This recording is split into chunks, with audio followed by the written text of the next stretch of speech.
en la base del cráneo, y que la principal hormona que produce es la hormona GnRH, que es la hormona liberadora de gonadotropinas, que es un decapéptido que se libera impulsos por núcleos específicos. Los núcleos hay bastantes, hay más de 10, de los cuales el más importante es el núcleo arqueado. Sin embargo, como ustedes van a ver progresivamente en las siguientes, cada grupo de células o de núcleos tiene una producción específica de hormonas, ¿ya? Ahora, ¿por qué es el pulso? No es una producción continua, los pulsos son que varían en amplitud y frecuencia.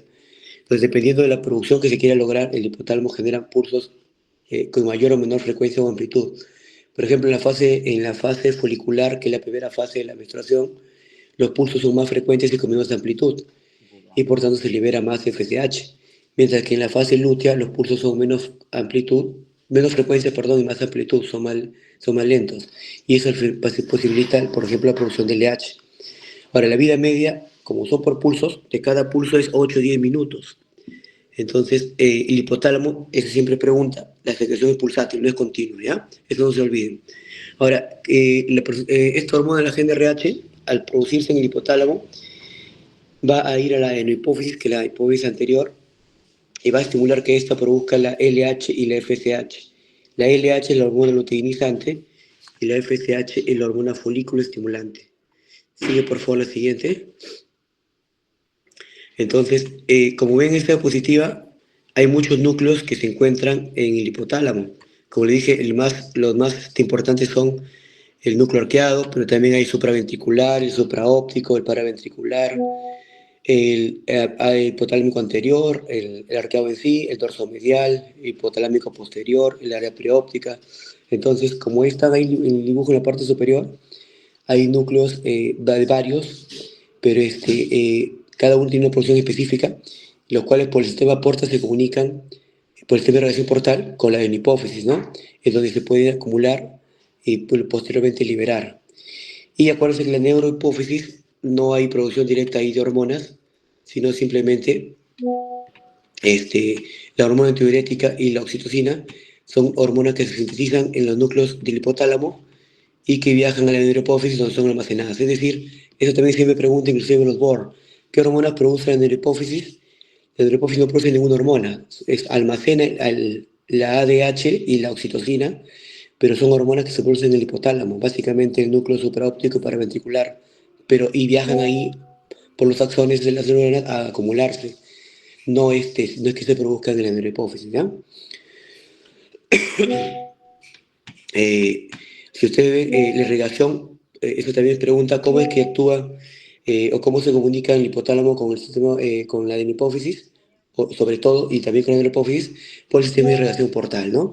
Que es un vínculo anatómico funcional. Anatómico porque permite que viajen las hormonas, y funcional porque por esto llegan las hormonas que van a su vez producir la liberación de otras hormonas, ¿no?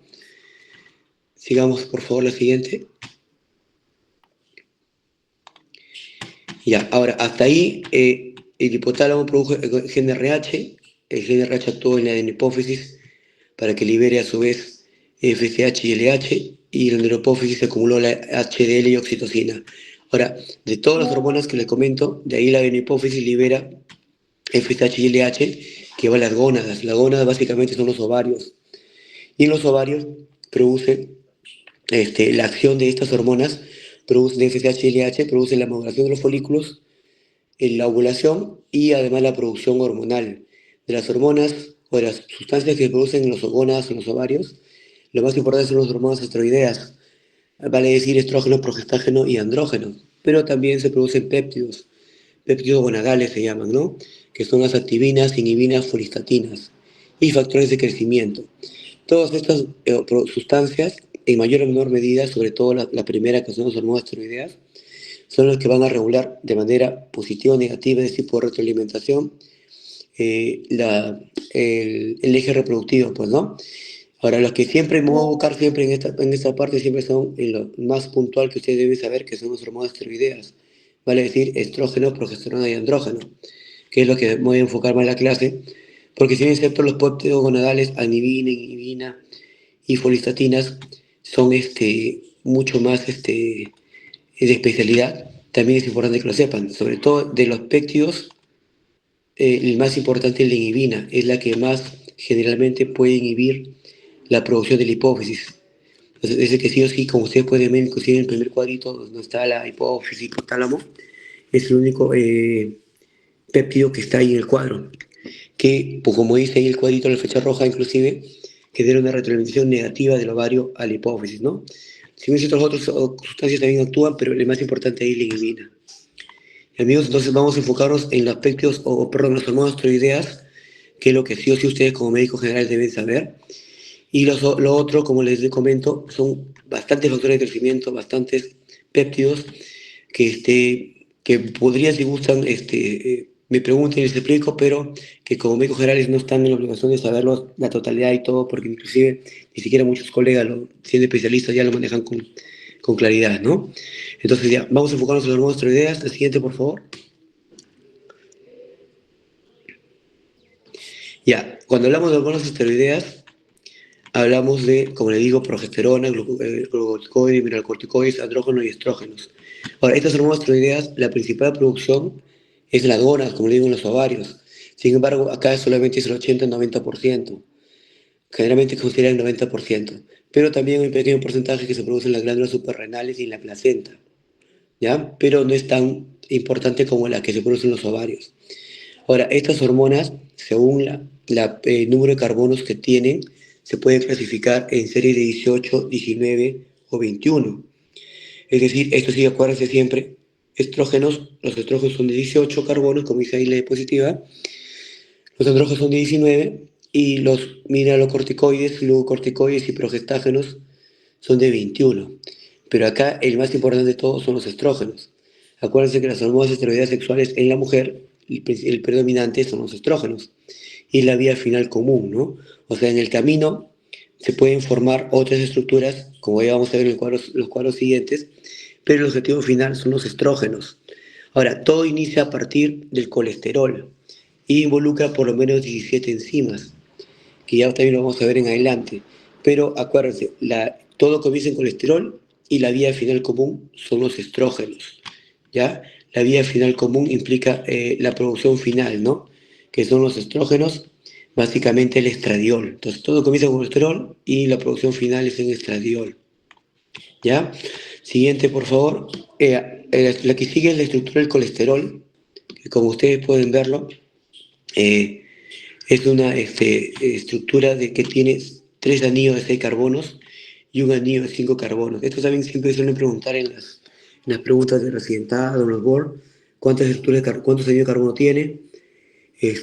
Son 3 anillos de 6 carbonos y uno de 5 carbonos. En nuestro caso, no, eso no es tanto importante. Sin embargo, si ustedes ven la estructura de anillos que está con azul, esa es la base, esos 4 anillitos son la base, y a partir de esos 4 anillos, modificando las demás unidades de carbono, es que se van a dar todas las demás estructuras. Por eso el colesterol es la base a partir del cual se forman los demás. Ahora, si vemos las enzimas generalmente actúan en mitocondria, retículo endoplásmico, pero las más importantes, sigue por favor la que sigue, es la familia citocromo P450.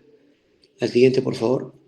Y sobre todo, la enzima más importante es la aromatasa, que es la que al final, como van a ver en la siguiente diapositiva, es la que al final consigue o la estrona o el estradiol, que son los estrógenos, ¿no? Pero si ustedes ven en la diapositiva, hay muchas más enzimas. Ahora, si ven la primera parte vertical del recuadro, la primera fila, todos son P450.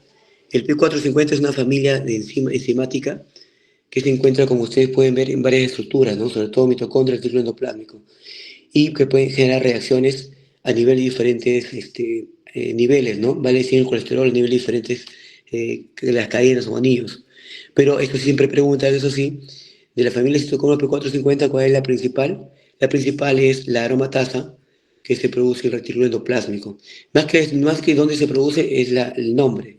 Eso sí, no se vayan a olvidar que siempre preguntan ¿cuál es la principal enzima en la producción de hormonas esteroideas? La aromatasa, pues, ¿no?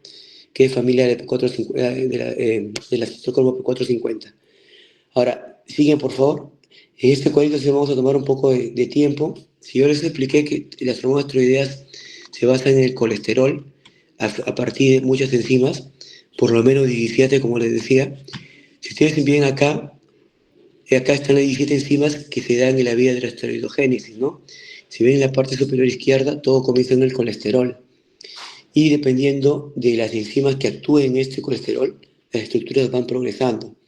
Por ejemplo, si comenzamos con el colesterol, que es la parte superior izquierda, ¿me están entiendo la voz, chicos, o prefieren que levante un poco la voz? Porque la verdad estoy eufónico. ¿Sí se escucha? Sí, doctor. Sí, doctor. Sí, les digo porque esta parte es importante que lo sepan. No, disculpen que no pueda hablar con precisión. Ya, les decía que en la parte superior izquierda comienza el colesterol, que la cadena que les mostré hace un momento, ¿no? La cadena que es, como les digo, tres anillos, un anillo, tres de seis carbonos, uno de cinco carbonos, que es el colesterol. Si ustedes ven en la parte superior el colesterol, comienza, le sigue a la pregnenolona, de la pregnenolona, si continúa con, encima, pasa progesterona por un lado, y por el otro lado pasaría la 17-hidroxipregnenolona, o sea, si se hidroliza, la cual podría pasar hasta 17-hidroxiprogesterona. Entonces, hasta llegar a ese nivel, todavía sigue como un colesterol en sí, pero ya pasando esos niveles, si ustedes ven en la parte inferior el cuadro morado, y a la vía final común es aldosterona, que es mineralocorticoide, el verde, que es glucocorticoide, el azul en la mano derecha superior, que es andrógeno, y en la mano derecha inferior, que es estrógeno. Entonces, la vía final común en cada uno de esos cuadros es la última estructura que está en la parte inferior de cada cuadro. Por ejemplo, si comenzamos con el colesterol, pregnenolona, progesterona, si bien el colesterol comenzó con carbono 27, la progesterona ya comienza con carbono 21. Se hidroliza por la 21 hidroxilasa y pasa desoxicorticosteroide, pasa a corticosteroide y pasa a aldosterona, ¿no? Es el mineralocorticoide final en la, vía en la producción de hormonas esteroideas. Por el otro lado, si entra, como dijiste, progesterona al cuadrito verde, pasa a 11 desoxicortisol y pasa a cortisol, que es un carbono de 21 carbonos, perdón, que es un glucocorticoide. Y si continúa en la parte superior derecha, por el 17-20 liasas, pasa primero a andrógenos, como DHA, dehidroepiandrosterona, la cual pasa a androstenediona o pasa a testosterona. Y si continúa aún más, bueno, hasta ahí los andrógenos que quedan son androstenediona y testosterona, ¿no? Y si esto pasa a, continúa por la aromatasa, que es, como le digo, la enzima más importante, para obtener el producto final de esteroidogénesis, que es la estrona, que es el E1, y la aromatasa, con la aromatasa el estradiol, que es el E2. Ahora, esto siempre es pregunta, ¿cuál es la estructura final en la producción de la esteroidogénesis en la vía, la producción de las hormonas esteroideas? Los estrógenos, pues, ¿no? Ahora, ¿cuál es entre los dos, el estrona y el estradiol? El más importante es el estradiol. Acuérdense que el estradiol es el estrógeno que se produce con mayor cantidad en la vía sexual, en la vía reproductiva, mientras la mujer tiene menstruaciones, pues, ¿no?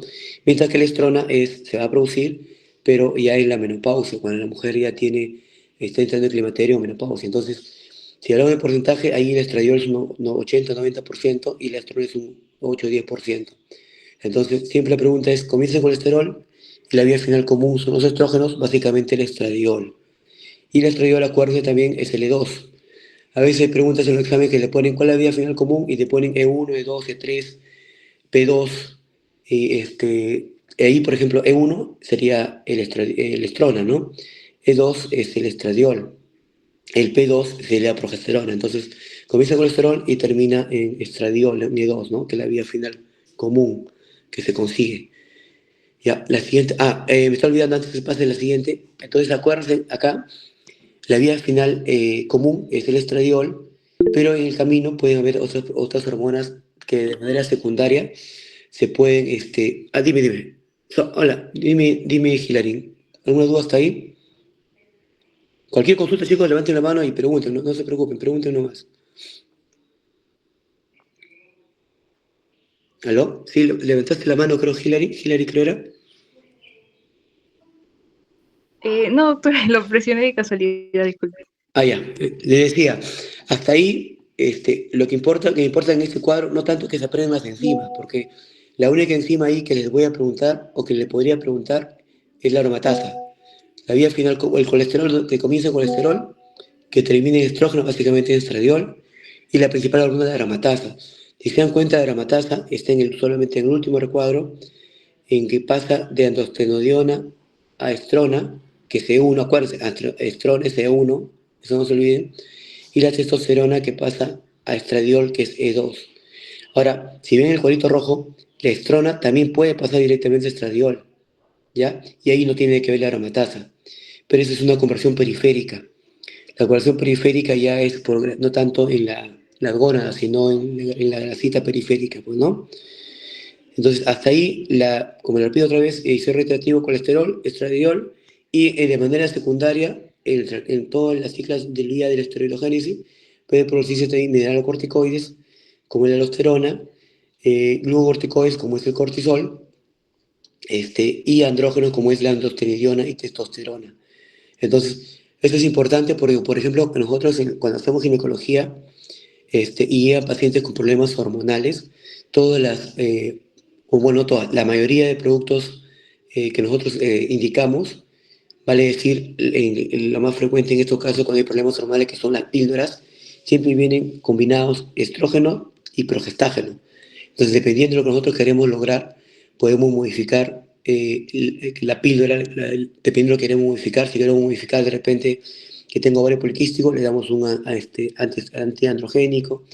Si queremos modificar, no sé, cualquier patología que queramos, que hay bastantes, ese componente de aldosterona, cortisol, o testosterona, hay componentes hormonales que se pueden dar para bloquear o mejorar la producción de estas hormonas.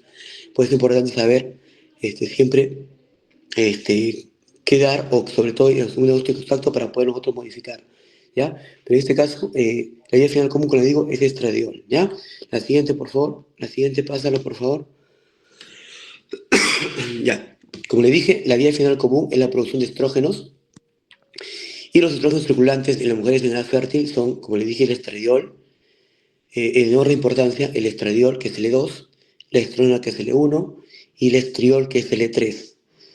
¿Ya? El estriol también se produce, pero es mínima la cantidad, será por 3 a 5%, 80 a 90 con ese estradiol, 8 a 10 en la estrona, y el estriol que 2, 3%, 5% exageradamente. ¿Ya? Estos son los principales en la frecuencia en las mujeres en edad reproductiva. Hoy te voy a explicar por qué. Y la estrona es en las mujeres en climaterio de menopausia. ¿Ya? La siguiente. Ahora, toda esta producción hormonal, este ciclo de esteroidogénesis o de producción de las hormonas esteroideas sexuales, se va a dar en los folículos en crecimiento, o sea, en los ovarios, pero en los folículos en crecimiento. ¿Cómo así?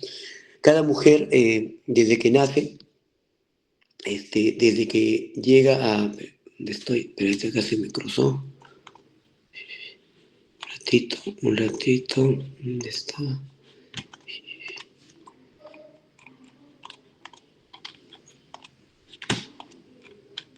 Cada mujer desde que nace y comienza la vida reproductiva, vale decir, desde que llega a empezar a la menstruación, y lo cual es a partir del folículo primordial con el que nació. Para esto, algo que siempre también se preguntan, un feto, cuando un bebé está en el vientre, ¿saben ustedes cuántos folículos tiene alrededor? ¿O cuánto es la producción máxima que puede conseguir? Esto siempre les pregunta y siempre es bueno tener el dato para que me entiendan. Por ejemplo, la mujer en el embarazo, más o menos al quinto mes de embarazo, tiene en promedio 7 millones de ovocitos. Es decir, se forman o empiezan a producirse los gametos, que son con los que posteriormente, cuando ya comienza a menstruar, puede fecundar. El valor promedio es, al quinto mes, 7 millones de ovocitos, de estos cuales evolucionan y al nacer nacen entre 1 o 2 millones, que son la cantidad a partir de la cual la mujer, cuando comienza la menstruación, es decir, desde los 1 o 2 millones con lo que nace, si bien es cierto tuvo 7 millones al quinto mes, perdón, cuando nacen, la mayoría se evoluciona y nacen con 1 o 2 millones. De estos 1 o 2 millones, cuando nacen como folículos primordiales que quedan en detención profase, meiosis 1, bueno, esto sí lo voy a explicar después, pero la cosa es que nacen con folículo primordial y se mantienen así estancados hasta que llegan a, a empezar la menstruación o la menarquía. Cuando llega la menarquía y este folículo primario empieza, con el estímulo hormonal que se da, a pues, variar en cada ciclo menstrual para ser folículo primario, folículo secundario, folículo terciario, que es de Graf, y logra este folículo maduro recién a ovular. Entonces, ¿cómo se da esto así? No sé si les habían explicado, creo que hicieron clase de ovulación. Cuando la mujer que empieza a menstruar va a empezar su ciclo menstrual, el ciclo menstrual implica que un pool de folículos, en promedio 20 o 30 folículos al mes, empiecen a madurar y todos comienzan con un folículo primario, empiezan a ovular, perdón, empiezan a crecer, perdón, pasan a ser folículo primario, folículo secundario, y si llegan a madurar completamente a folículo terciario o de Graf. Entonces, de esos 20, 30 que empiezan a madurar, solo uno consigue llegar a folículo terciario de Graf, a folículo maduro, y ese único es el que va a ovular. Entonces, en ese interín, en ese camino, desde que comienza la fase folicular, que después de hablar en detalle de las hormonas, pero lo que quiero que me entiendan ahorita es la producción, dónde se da la producción hormonal. Cuando empieza la mujer a ese pool de folículos a crecer, es básicamente los primeros días de la menstruación, del ciclo menstrual, perdón, cuando el paciente ya terminó de menstruar y empieza a crecer por el estímulo hormonal. De esos 20 o 30 folículos, ese pool de folículos que está en crecimiento, en ese pool de folículos es donde, como ustedes ven en este cuadro, empieza a distinguirse desde el folículo primordial, pasa al folículo primario, folículo secundario, y en el folículo secundario empieza ya, como ven ustedes en ese ovocito que tiene un borde rojo, empieza a distinguirse la teca, y es en el folículo ya terciario en el que ya se distingue, aparte de la estructura roja, también un anillo verde, que es la teca. La teca que está de, perdón, la granulosa que está de azul y la teca que está de rojo. Del secundario al antral empiezan a distinguirse en estos dos niveles ya la teca y la granulosa. Ahora, la teca y la granulosa son células que están en los folículos y a partir de la cual se producen las hormonas. Es decir, empieza la menstruación en el folículo primario con el que la niña llegó de su nacimiento, no hay producción hormonal, pero por el estímulo de las hormonas empiezan a crecer y en los folículos secundarios y terciarios, en los cuales ya hay la teca y la granulosa, es lo que se empieza a formar la producción, se empieza a dar, perdón, la producción de estas hormonas. Entonces, todo este ciclo de estrogénesis se da a nivel de los folículos que están en crecimiento durante el ciclo menstrual, que es donde se produce, o sea, en las gónadas directamente, en los folículos, ya sea en los folículos secundarios o ya sea en los folículos terciarios o maduros. Entonces, si ustedes ven en este cuadro, en el último, el más grande que dice folículo antral, el nombre es porque obviamente ya tiene la cavidad líquida que es el antro, que es lo que le da la distinción entre secundario y terciario, pero periféricamente ya ven la capa verde que es la teca, que inclusive hay dos capas, teca interna y teca externa, y la granulosa que es la que está mucho más por dentro. Entonces, en estas dos capas es donde se va a dar toda la estereogénesis que le mostré en un esquema, que a partir de la cual del colesterol se va a conseguir todas las hormonas tiroideas, que es la que yo le mencioné en el esquema. Entonces, a partir de este cuadrito es que ustedes van a ver la producción. Entonces, si ven el cuadrito de arriba, ustedes veían desde el colesterol cómo comienza la producción. En esta vía final común que es la teca y la granulosa, a este nivel es lo que se llama la teoría bicelular de la esteroidogénesis para conseguir la producción de estradiol. Pase por favor, la que sigue. Esta teoría bicelular implica o está muy regulada a este nivel por las hormonas, básicamente la FSH y la TSH. ¿Por qué? Porque la FSH va a permitir, cuando tiene esta estimulación de esta hormona, que se limita o que se estimule la acción a nivel de granulosa y la LH a nivel de la teca. ¿Cómo así?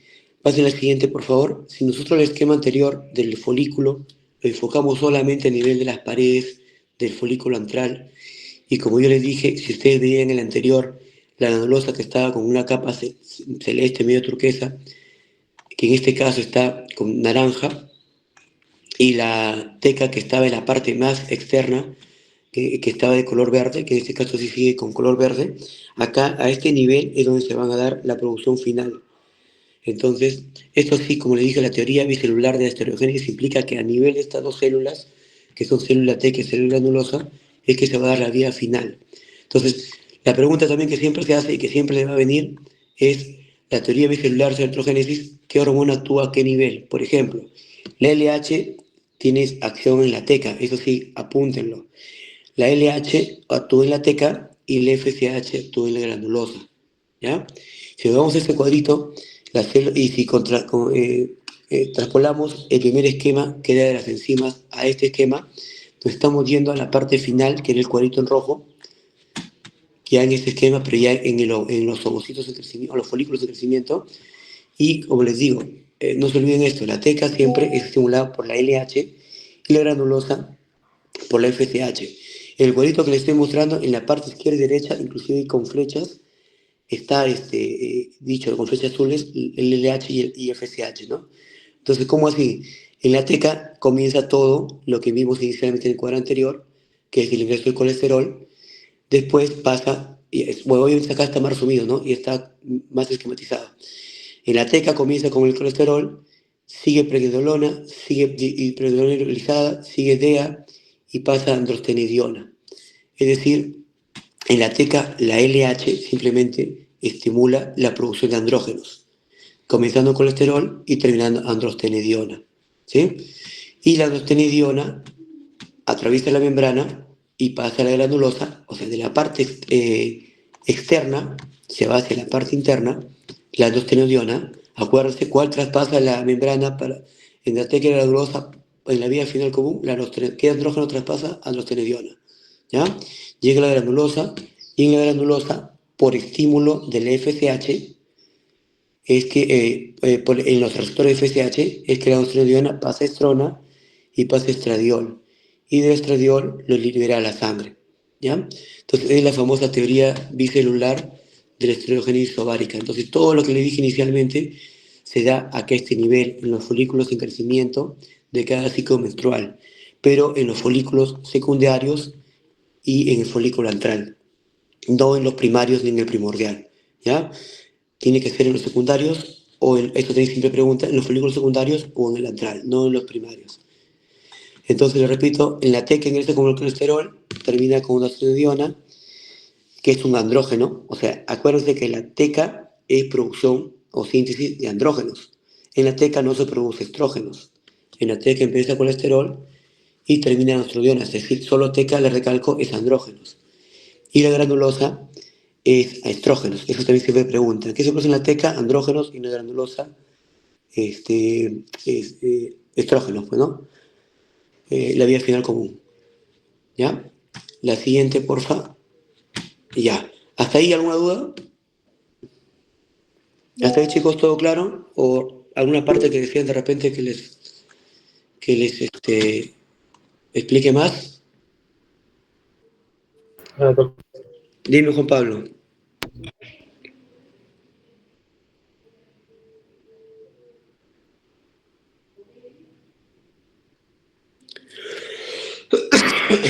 Dime, Juan Pablo, ¿cuál es tu duda? O si tienen dudas, chicos, no deben preguntar, ¿eh? La cosa debe quedar clara. Lo estoy haciendo bien, bien esquematizado. ¿Cuánto se activa cada uno? O sea, el FSH, el LH se activa la teca y el FSH se activa el granuloso. Perdón, ¿el FSH cómo dices? El FSH es el que digo que era del granuloso. El FSH digo es del. El FSH es del granuloso y el LH es el de la teca. Es algo que yo he dicho así que no lo entendí bien. Claro, ahí está como el esquema que está colocado en el anterior, regrésalo por favor. En el esquema anterior, ahí está, mira. Si tú ves el cuadro verde, a la izquierda dice LH y hay un icono de receptor. Entonces, es como una U. Comienza arriba, acuérdate, es como una U que comienza en la parte arriba de la teca, que comienza con el colesterol, y la secuencia sigue de manera vertical hasta la parte más abajo que dice androstenediona. Y ahí dice claramente en el esquema que esto es por acción del LH. Es decir, el hipotálamo liberó la GnRH pasó a la hipófisis anterior, y esta liberó FSH y LH. Estas FSH y LH, como les voy a explicar mejor en la que sigue, van a actuar a nivel de las gónadas, es decir, van a actuar en los ovarios. La FSH es la hormona, como tú sabes, folículo estimulante. Entonces, la FSH lo que va a hacer es inicialmente hacer que los folículos tengan una selección adecuada de los folículos más adecuados, y a los folículos más adecuados, el pool que consigue, lograr estimularlos para que estos empiecen a madurar, a crecer. Mientras que el LH implica, una vez que ya el folículo está en crecimiento, terminar la maduración y permitir que ovulen. Ovulen significa que haya disrupción de la cápsula, o sea, que se rompa y que este folículo maduro salga en la espera del esperma. Entonces, la FSH siempre en el ciclo menstrual, a nivel de los folículos, comienza siempre como FSH, los folículos se seleccionan, empiezan a crecer, llegan a folículos maduros, a secundarios, perdón, y la LH ya completa la maduración y hace que ovulen. Pero en este interín, en el principal fase de la fase folicular, que es lo que le voy a hablar en un momento, las tres fases de la menstruación o el ciclo menstrual, los folículos al crecer, desde que tú comienzas, que la mujer, perdón, termina la menstruación, comienza el nuevo ciclo siguiente. Entonces, la mujer termina de menstruar y a los pocos días comienza a crecer, a seleccionarse los folículos, el pulso, el grupo de folículos, empiezan a crecer. En este grupo, que es por estímulo del FSH, empiezan a madurar, a crecer, y es en este grupo que por acción del FSH comienzan la esteroigénesis, ¿no? Si tú ves en el cuadrito, como te digo, todo comienza con el FSH por eso, y conforme va avanzando, ya la LH termina de madurarlos y genera la ovulación.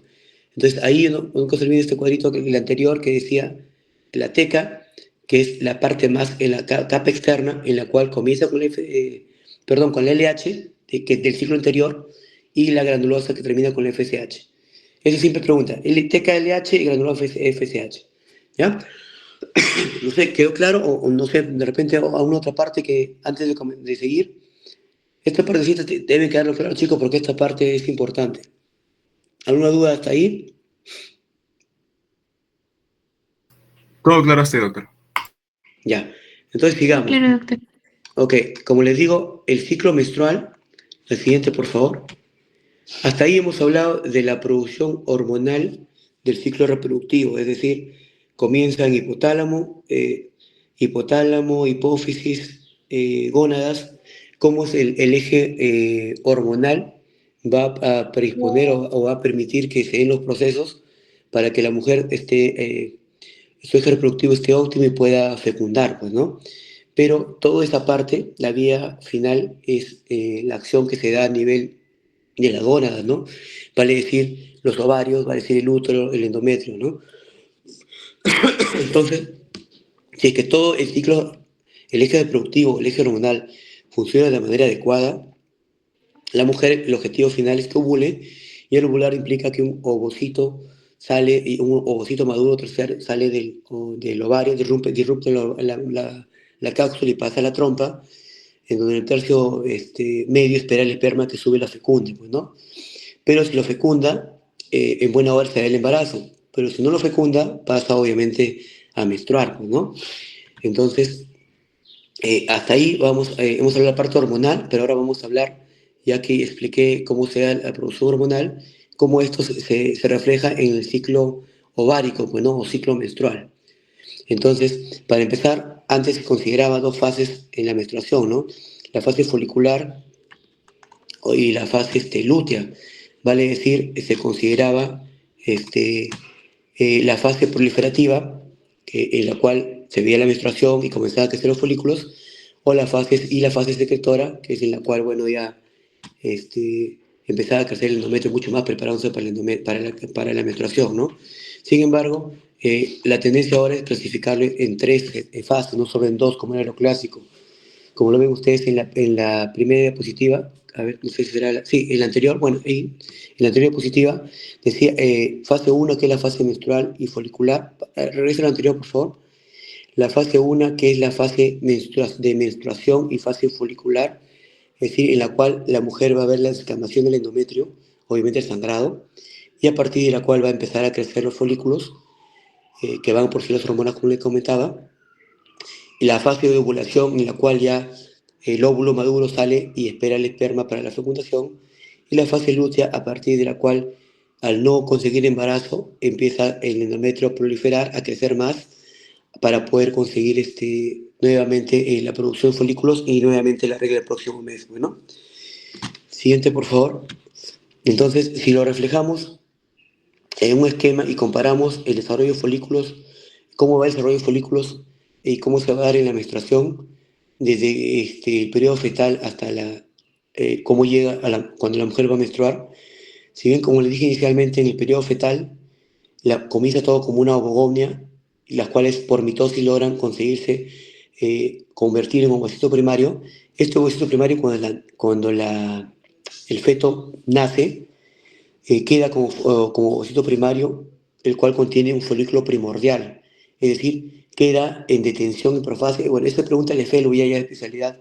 Muchas veces preguntan en los FELU, en los exámenes, en qué proceso queda el folículo, los ovocitos cuando la niña nace. Bueno, la primera respuesta es no, meiosis 1, detención en profase. Pues hay pregunta de especialidad. Lo que me importa es que ustedes sepan que queda como folículo primordial y queda ahí estancado hasta que la mujer empieza a menstruar. Entonces la niña tiene la infancia, obviamente no hay menstruación, los folículos están estacionados, no hay esta meiosis que va ahí estancada. Y como les dije hace un momento, eso sí grábenlo, quinto mes de embarazo, son 7 millones de ovocitos, los cuales cuando la mujer nace, nacen con 1 o 2 millones. Y si ahora sí me van a entender, de cada pool de folículos con las que cada ciclo menstrual la mujer genera que maduren o que traten de madurar y conseguir uno, de 30 en 30, a veces más, a veces menos, poco a poco se va depletando. Entonces, si la mujer comienza con 1 millón o 2 millones de folículos cuando comienza la menstruación, va a decir en promedio 8, 9, 10 años, se van depletando por consumo, y cuando llega la menopausia, que es 48, 50 años, la mujer latinoamericana, incluida la peruana, generalmente llegan con menos de 1000 folículos. ¿Por qué? Porque se van depletando. Entonces, que es el promedio de los 48 y 50 años. Algunas tienen menopausia precoz menos de 40 años y obviamente lo depletan mucho antes, ¿no? Y eso depende desde el punto de vista genético, ¿no? O de ciertas patologías que pueden hacer que se deplete antes, ¿no? Cirugías, quimioterapia, radioterapia, muchas cosas que pueden hacer que la arteria ovárica se deplete antes, ¿no? Pero en promedio, a 47 millones, esto siempre preguntan en los exámenes, inclusive los MIR. Quinto mes, 7 millones, 1 o 2 millones al nacer y 1000 folículos en la menopausia. Ya, 500 a 1000 se considera, pero en promedio 1000. Bueno, entonces la mujer o la niña pasa en la infancia con el folículo primordial, empieza la menarquía, y ese folículo primordial, al ya comenzar a la menstruación, pasa al folículo primario. En folículo primario permanece en profase, pero ya cuando empieza la parte hormonal, estimularlo y preparar ya su parte de folículos para la fecundación, ahí ya pasa el folículo primario a folículo secundario y a folículo maduro. Esta secuencia, como les dije, se da en la maduración folicular de cada menstruación. Entonces, en cada menstruación, el pool de folículos primarios que empezó a madurar, que se seleccionó, empezó a madurar, va a pasar primario, secundario, maduro. Y por tanto, se completa la meiosis 1 con la que se quedó estancada, se completa, y como con meiosis completada es que pasa a ser folículo maduro. Entonces, ya si es que la mujer ovula, y si ya se logra fecundar, entonces ya se da la meiosis tipo 2 y obviamente se forma el cigoto. Pero si no, la paciente no logra embarazarse, pasa a folículo secundario ovulado y obviamente cuerpo lúteo, pues, ¿no? Entonces, esa partecita, ese esquema, a lo largo del ciclo menstrual se va a dar. Entonces, si vemos parte por parte, siguiente por favor, la fase 1, que es la fase de menstruación y fase folicular, es una fase en la cual va a predominar los estrógenos, ¿ya? Esto como siempre se consideraba, ¿no? Siempre rutinariamente cuando considerábamos dos etapas, siempre consideraban que la fase primera era proliferativa, y esta clasificación todavía no ha caducado, pero ahora sí se considera un poquito ya desfasada, pero igual todavía lo consideran. Acuérdense, la fase proliferativa predomina los estrógenos y la fase secretora predomina la progesterona, ¿ya? Entonces, en la fase primera predomina estrógenos, y en la cual, como había una producción estrogénica de los folículos anteriormente que estaban en crecimiento, al no predecirse el embarazo, hay una caída súbita de los estrógenos y sobre todo la inhibina y la FSH que empieza a elevarse. La FSH, como les digo, es la hormona folículo estimulante, como su nombre dice. Entonces, es la hormona encargada de la selección del pool de folículos y de que estos empiecen a crecer. Entonces, al no haber embarazo, la FSH empieza a elevarse, a hacer una retroalimentación al no detectar embarazo y empieza a elevarse para tratar de buscar ya los folículos, el nuevo pool que va a crecer. Y esta elevación es lo que hace que hay una caída súbita de los estrógenos y que por tanto se dé la menstruación. Entonces, al haber la menstruación implica obviamente el sangrado y paralelamente con el sangrado empieza a darse la selección o reclutamiento de los folículos, ¿no? Ahora, si nosotros, como lo puse ahí, queremos hacer un estudio, eso siempre es bueno que lo sepan, un estudio hormonal en todas las pacientes que tengan, porque se piensa que hay un estudio, un problema en el ciclo hormonal, siempre se debe buscar el tercer día de la regla para hacer todo ese estudio hormonal, porque es el día que mejor se refleja tanto la elevación del FSH como la caída o el valor de estrógenos, del estradiol, del FSH, del LH, de prolactina, de todas las hormonas que regulan el eje hormonal, siempre en el día 3, que es cuando refleja un mejor valor, ¿ya? Entonces, eso acuérdense siempre que queremos un estudio hormonal, es en el día 3. ¿Por qué? Porque justo en ese valor en que se refleja una verdadera elevación del FSH y del estradiol. Dime, Blair. ¿El tercer día después que deja de sangrar o el tercer día que está No, no, no. sangrando? Cuando hablamos de fase 1, empezamos a contar desde el primer día de menstruación. Es decir, para esto, la menstruación implica un periodo que es variable de 3 a 5 días, en la cual la mujer, salvo que sea una adolescente que recién está empezando a menstruar y que los periodos son irregulares, generalmente es 3 a 5 días, es un promedio de 80 centímetros cúbicos, es decir, 2 o 3 bañitos por día, con muy leve dolor. El primer día siempre es un goteo, el segundo día ya es mayor cantidad y poco progresivamente disminuye. Generalmente son 3 días. Entonces, cuando nosotros preguntamos, por ejemplo, última menstruación, consideramos que tenga la misma frecuencia, mismo número de días, misma intensidad y que no esté tomando ningún método hormonal en los últimos 3 o idealmente 6 meses. Entonces, comenzamos siempre el primer día que la mujer empieza a menstruar. El tercer día, comenzando el día que comienza la regla. Por ejemplo, si nosotros, cualquier método hormonal que queramos indicar, siempre se recomienda comenzar los primeros 3 días. Es el primer día que comienza y tiene 2 días más para comenzar a colocarlo, tomarlo.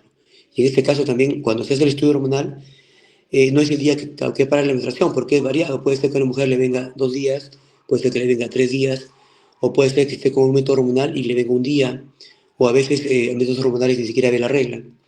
Entonces es el primer día de que comienza la menstruación. ¿Ya? ¿Otra duda, chicos?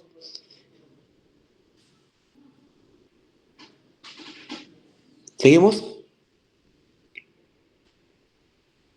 Sí, doctor. Ya. Entonces, les repito, fase 1 es la menstruación. Consideramos el primer día que comienza a menstruar, la paciente empieza con la descamación del endometrio y comienza la menstruación. Ahora, esta parte me olvidaba. Como ustedes van a ver en el último esquema, cuando ya un resumen de todo, ¿qué pasa con la producción hormonal? Cuando la mujer empieza el ciclo hormonal, fase 1, por ejemplo, como les digo, la paciente empieza con el sangrado. Ahora, ¿por qué se dio el sangrado? Porque la paciente en estos días, por ejemplo, que empieza a sangrar, que son los 3 o 5 días, los estrógenos han caído. Ahora, ¿por qué han caído los estrógenos? Por este ciclo que está comenzando, para que me entiendan. La mujer sangró 3 o 5 días. Los folículos empezaron a crecer. Los folículos, como le dije inicialmente, ¿qué es lo de vía final común? Son los estrógenos, obviamente, ¿no? Entonces, los folículos empiezan a crecer, el pool de folículos empiezan a crecer, a madurar. Y si hablamos de días, comenzamos un tercer, cuarto día. La ovulación, ¿a qué fecha se da? Se da más o menos un día fijo, 14 días antes de la menstruación, que es en promedio día 9, día 15 de la menstruación de este ciclo que está comenzando. Entonces hay 7, 10 días o 14 días exageradamente que los folículos empiezan a crecer.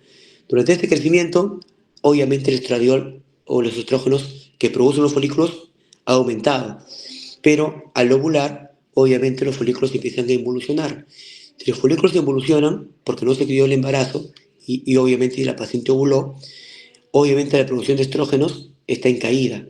Entonces, esta caída súbita, porque están todos creciendo hasta que uno ovula y súbitamente al día siguiente empieza a caer, es lo que hace que el endometrio que está creciendo ya no empiece a su crecimiento progrese de manera constante, sino simplemente que crezca unos cuantos milímetros más y luego caiga y se descame.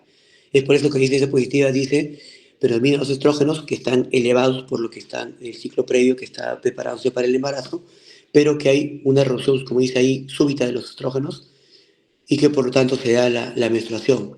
Ahora, esto es lo que usamos también para nosotros cuando queremos conseguir el ciclo menstrual de manera artificial en las mujeres que se dan un método hormonal que a la vez que las cuide, conseguir regular la regla, es justamente este concepto.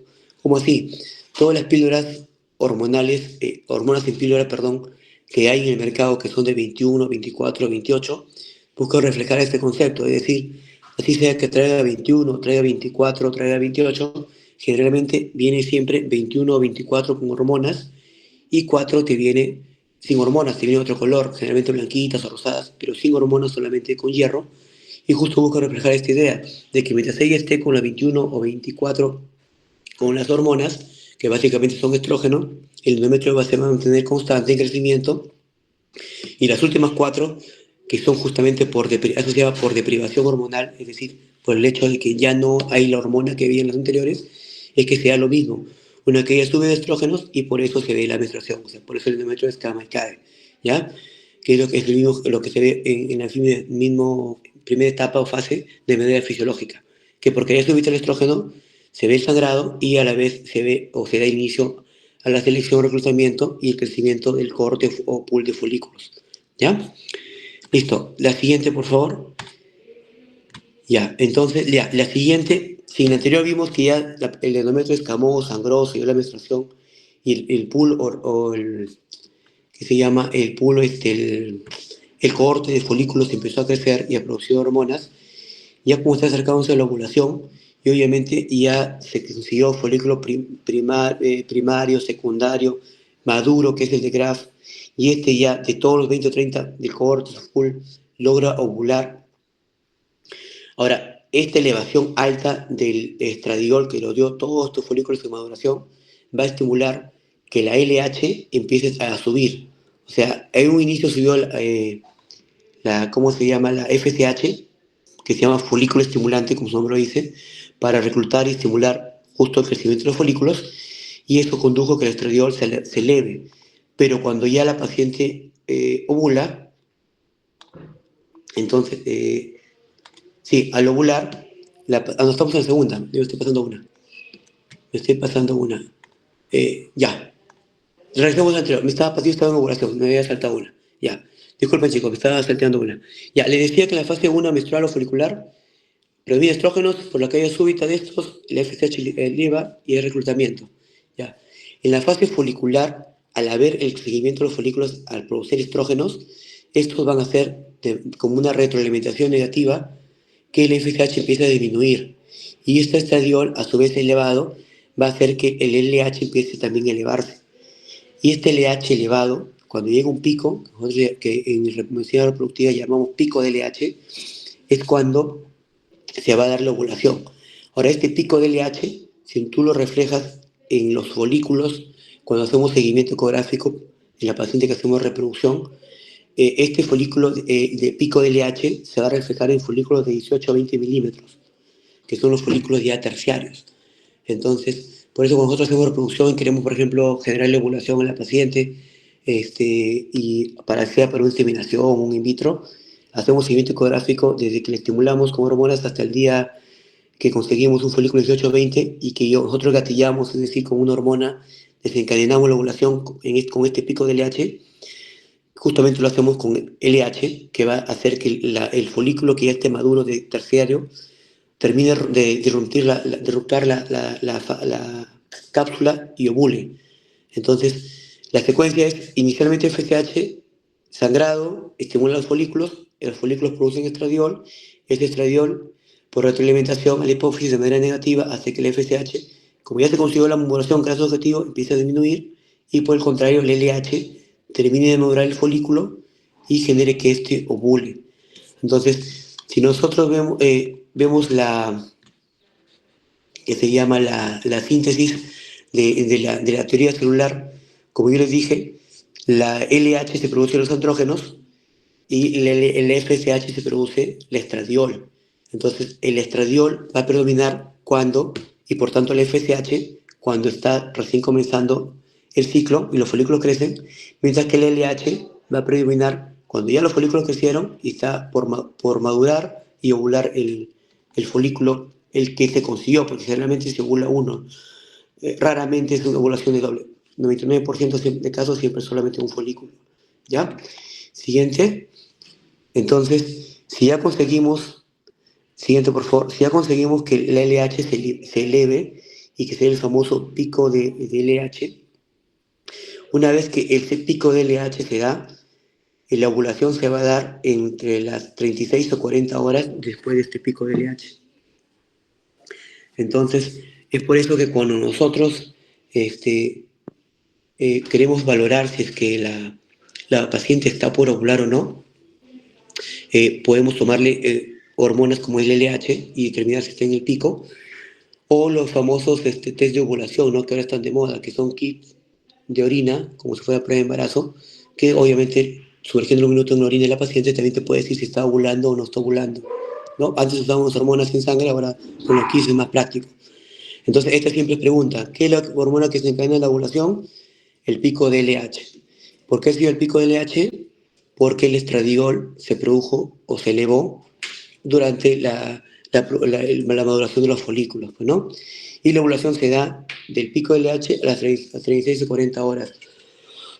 Eso es lo que le comentaba, usamos en la producción. Si, por ejemplo, yo quiero hacerle una inseminación, yo hago el seguimiento ecográfico, detecto un folículo 18 o 20 milímetros, yo sé que está por ovular, pero si yo no le gatillo yo la ovulación con una hormona, la ovulación no va a ser controlada y va a ser ese mismo día o al día siguiente o en 2 días máximo, pero no lo voy a poder programar en qué momento es el procedimiento.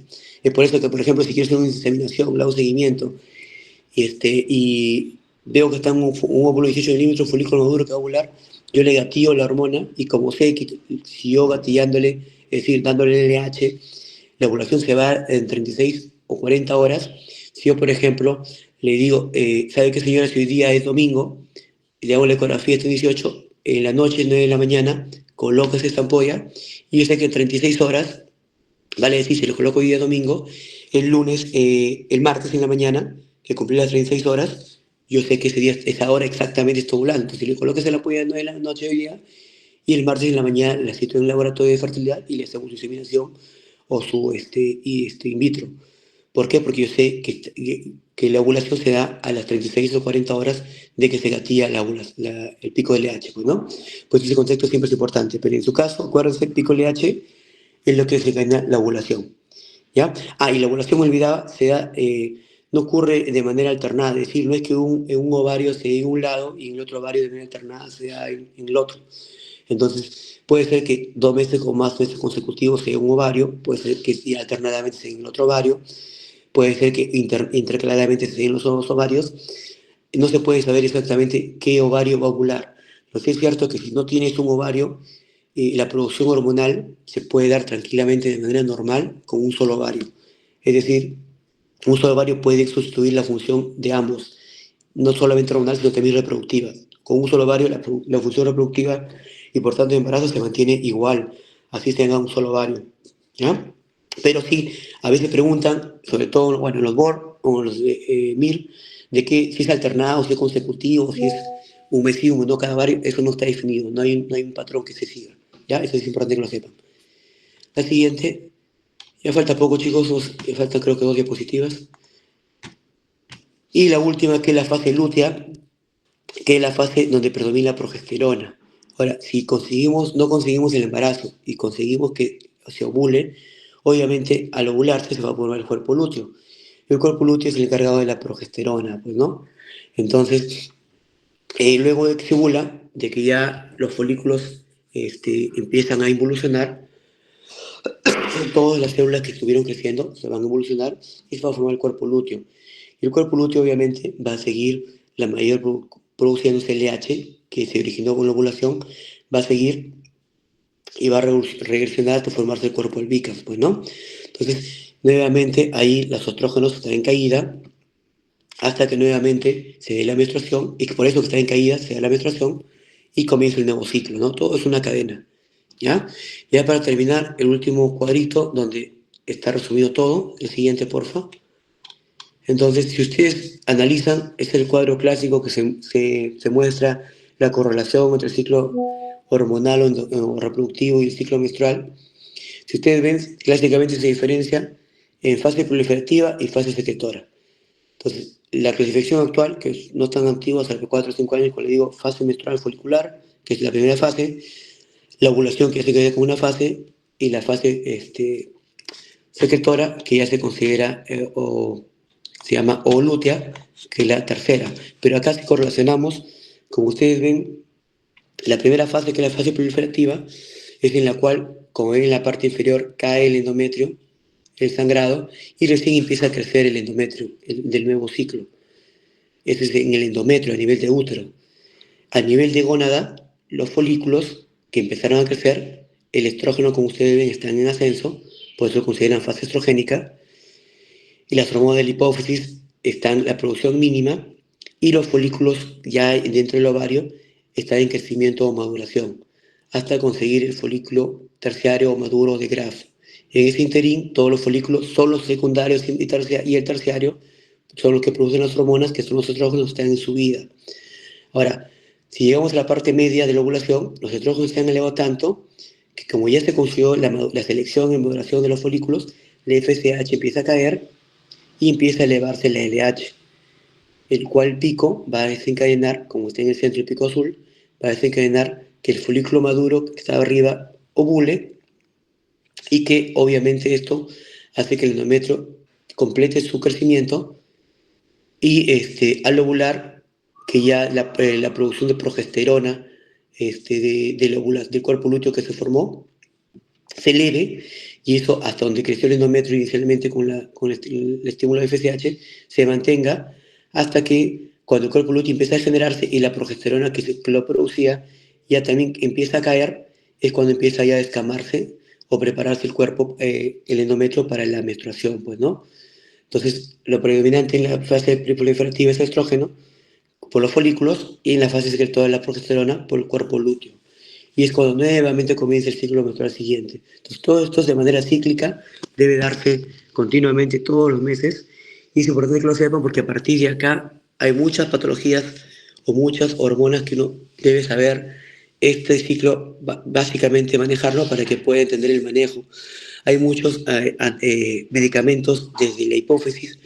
Ahora manejamos análogos, agonistas, antagonistas. Manejamos también hormonas que actúan no solo en la que se llama en hipófisis, sino en la hipotálamo, en las gónadas. Hay un sinfín de hormonas que, si tú no sabes este ciclo básico, no vas a saber usarlas. Entonces, como médicos generales, necesitamos lo que yo les he explicado. Me parece que está todo resumido. Hay mucho, mucho más en el tema por hablar. Las foliculestatinas, los péptidos, es todo un mundo. Hay tratados de esto, pero a mí me parece que les he tratado de resumir para que ustedes tengan los conceptos básicos de lo que tienen que saber como médicos generales. Ya si de repente tienen alguna duda, tienen mi número, pueden escribir por WhatsApp, cualquier duda. Si no lo tienen claro, la exposición les dejo a su compañera. Cualquier duda, con confianza me escriben y yo les puedo ampliar la información. ¿Ya, chicos? ¿Alguna duda? Creo que será la última.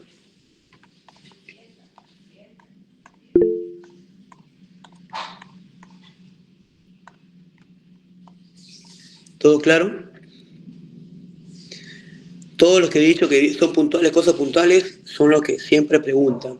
Y solamente varía la modalidad o forma como hacen la pregunta, pero generalmente son cosas puntuales. A mí no me importa que sepas que el espectro natriurético, que es fluoxetina, cómo se, no, yo quiero que sepas cosas básicas, la teoría bicelular, cómo ingresa, cómo termina, qué nivel actúan, los carbonos, dónde se producen las hormonas, ¿cómo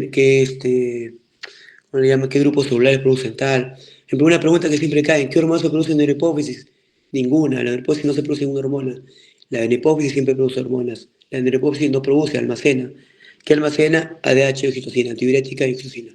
Pero así, cosas puntuales que les he dicho, sí o sí vienen. Así que, y mis preguntas son de acá de la clase, no le hago rebuscada porque me importa que esto sepa.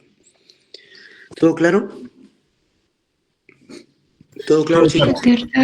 Sí, doctor. Ya, listo, chicos. Cualquier duda me escriben. No, un gusto. Disculpen la demora, ¿ya? Gracias, doctor. Gracias, doctor. Muchas gracias, Listo. doctor. Gracias, doctor. Gracias, Ya, doctor. chicos. Hasta luego. Saludos.